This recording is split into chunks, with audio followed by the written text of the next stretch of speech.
Ya memang benar, kalau memang Honda sebenarnya kelebihannya di kayak sirkuit yang banyak fast cornernya, kayak seperti Montmelo, terus ya pokoknya sirkuit yang banyak fast cornernya.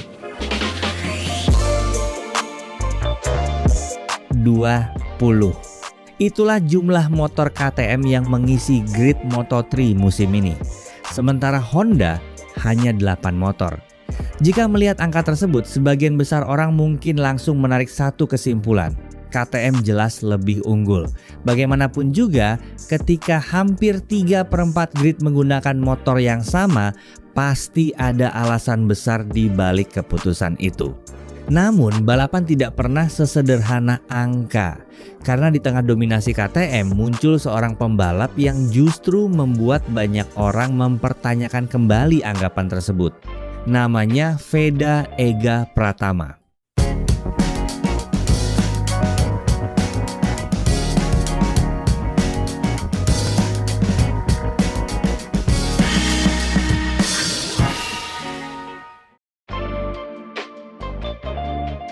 Hingga pertengahan musim Moto3 2026, total terdapat 28 motor yang mengisi grid.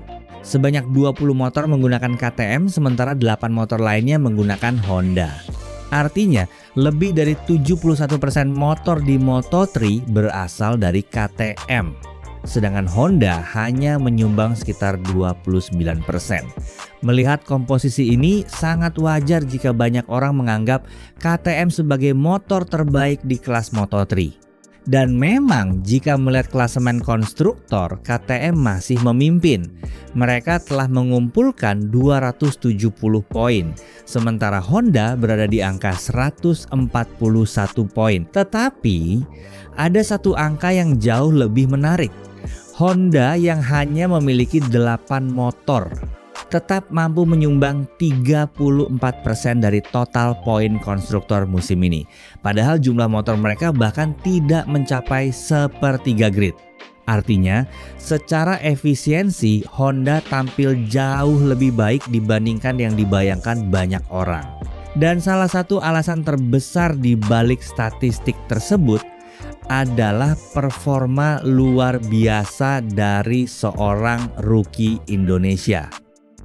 Sachsenring menjadi salah satu contoh paling nyata. Sirkuit ini dikenal sempit, memiliki banyak tikungan ke kiri, dan sejak lama menjadi salah satu trek yang sangat bersahabat bagi karakter motor KTM. Tidak sedikit orang yang memperkirakan akhir pekan di Jerman akan kembali menjadi panggung dominasi KTM. Namun yang terjadi justru cukup menarik. Veda Ega Pratama berhasil menyelesaikan balapan di posisi ke-8. Memang hasil tersebut bukan podium, tetapi jika melihat siapa saja yang berada di belakangnya, ceritanya menjadi berbeda. Veda berhasil mengalahkan cukup banyak pembalap KTM, termasuk Hakim Deniz, pembalap Malaysia yang sejak awal musim selalu dibanding-bandingkan dengannya. Yang membuat hasil Veda semakin menarik. Bukan hanya posisi finishnya, tetapi data yang tercatat selama balapan. Veda mencatatkan top speed tertinggi di seluruh grid, 216,4 km per jam. Bukan pembalap KTM, bukan pula rider yang berada di podium, melainkan pembalap Honda Tim Asia. Selain itu, ia juga membukukan fastest lap 1 menit 25,985 detik. Dari data ini bisa disimpulkan Honda masih memiliki potensi yang sangat besar.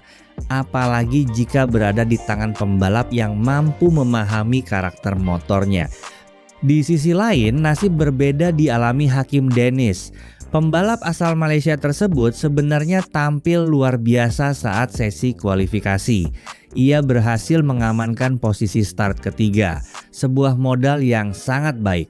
Namun ketika balapan dimulai, situasinya berubah.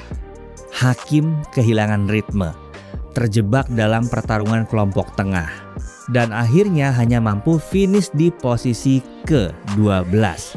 Nama Hakim Deniz dan Veda Ega sendiri memang hampir selalu dibandingkan. Keduanya berasal dari Red Bull Rookies Cup. Keduanya naik ke Moto3 dalam periode yang hampir bersamaan. sama-sama menjadi harapan besar negara masing-masing, Indonesia dan Malaysia. Belum lagi persaingan Honda melawan KTM. Semua faktor itu membuat duel mereka terasa jauh lebih menarik dibanding sekadar perebutan posisi di lintasan. Namun, jika kita mengesampingkan rivalitas antar pembalap, pertanyaan sebenarnya adalah seberapa besar perbedaan motor Honda dan KTM? Apakah KTM memang benar-benar lebih unggul? Atau justru perbedaannya tidak sebesar yang selama ini dibayangkan? Mari kita mulai dari sasis. Honda NSF 250 Airway menggunakan rangka aluminium twin spar. Jenis rangka ini terkenal sangat kaku. Karakter tersebut membuat motor menjadi sangat stabil ketika melakukan pengereman keras. Keunggulan utamanya adalah saat memasuki tikungan. Pembalap bisa melakukan late braking dengan lebih percaya diri. Sebuah keuntungan besar ketika sedang bertarung dalam rombongan. Sementara itu, KTM RC 250 GP menggunakan rangka steel trellis atau yang lebih dikenal sebagai rangka tubular baja. Karakter rangka ini justru lebih fleksibel. Fleksibilitas tersebut memberikan feeling yang lebih baik kepada pembalap ketika motor berada pada sudut kemiringan ekstrim. Itulah sebabnya KTM sering terlihat sangat kuat ketika melewati rangkaian tikungan cepat. Lalu bagaimana dengan mesinnya? Secara konsep, keduanya sebenarnya hampir identik. Honda maupun KTM sama-sama menggunakan mesin 1 silinder 4 tak DOHC, berpendingin cairan dan transmisi 6 percepatan. Namun tetap ada beberapa perbedaan kecil. Honda memiliki kapasitas mesin 249,3 cc, sedangkan KTM tepat 250 cc. Perbedaan yang hampir tidak terasa. Dari sisi tenaga, KTM diperkirakan menghasilkan sekitar 60 horsepower. Honda berada di kisaran 54 hingga 60 horsepower, tergantung karakter setting yang digunakan. Tetapi, Honda memiliki satu keunggulan lain. Putaran mesinnya mampu mencapai sekitar 14.500 rpm, sedangkan KTM berada di kisaran 13.500 rpm. Perbedaan inilah yang membuat karakter kedua motor menjadi berbeda. Honda cenderung memiliki putaran atas yang lebih panjang, sedangkan KTM menawarkan akselerasi dan traksi yang lebih baik ketika keluar tikungan. Jika disederhanakan, Honda biasanya lebih nyaman ketika berada di trek lurus yang panjang, sedangkan KTM seringkali lebih efektif pada sektor yang dipenuhi tikungan. Namun, balapan Moto3 tidak pernah ditentukan oleh spesifikasi di atas kertas, karena pada akhirnya motor hanyalah alat. Yang menentukan hasil akhir tetaplah pembalap. Bagaimana ia memilih racing line, mengatur ban, memanfaatkan slipstream, menghemat momentum, dan mengambil keputusan hanya dalam hitungan sepersekian detik. Disinilah Veda Ega mulai menunjukkan kualitasnya.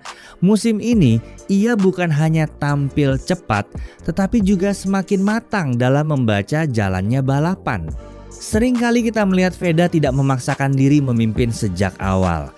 Ia lebih memilih menyimpan ban, menunggu momen, lalu menyerang ketika balapan memasuki lap-lap terakhir. Strategi seperti inilah yang mulai membuatnya konsisten meraih poin.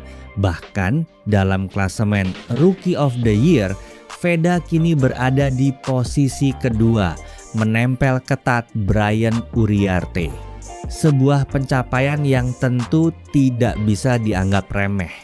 Terlebih, ia melakukannya bersama Honda Tim Asia di tengah dominasi KTM yang memenuhi hampir seluruh grid Moto3.